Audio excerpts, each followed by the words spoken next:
Ligjërata dhe fjalimet të zgjedhura të Imam Aliut. Mbi cilësitë e Zotit dhe disa këshilla.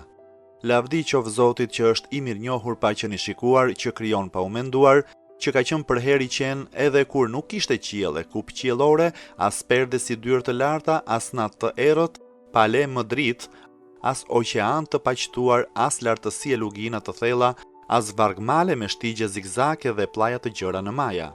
As dhe për troje e kopshtije, as krijesa me vetdije dhe aftësi mendore, ai është buruesi i krijimit dhe sunduesi i tij.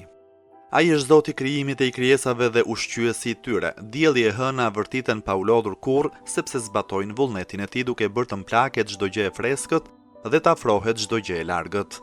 Ai u caktoi dhe shpërndau ushqimin, ai numëroi veprat dhe bëmat e tyre, frymarrjet e tyre, shikimet e tyre sekrete e çdo gjë tjetër që fshihet në gjoksin e tyre, ai njeh vendet kurin e stacionet e tyre të shtektimit, që nga kryqet e etërve e mitrat e nënave dhe derisa të arrin në fund të udhëtimit të tyre. Ndëshkimi i tij mbi armiqtë e tij është i sertë me gjithë gjerësinë e mëshirës së tij, dhe edhe mshuria e tij për miqtë e tij është e pafund me gjithë ashpërsinë e ndëshkimit të tij. Ai mposht çdo që synon ta vër poshtë dhe rënon çdo që përplaset me të, ai e mjeron atë që i kundërshton dhe e bën zap atë që i mban mëri. Ai mjafton kujdo që mbështetet te ai, i jep kujt i kërkon, ja kthen kujt i ka hua dhe e shpërblen atë që ja di.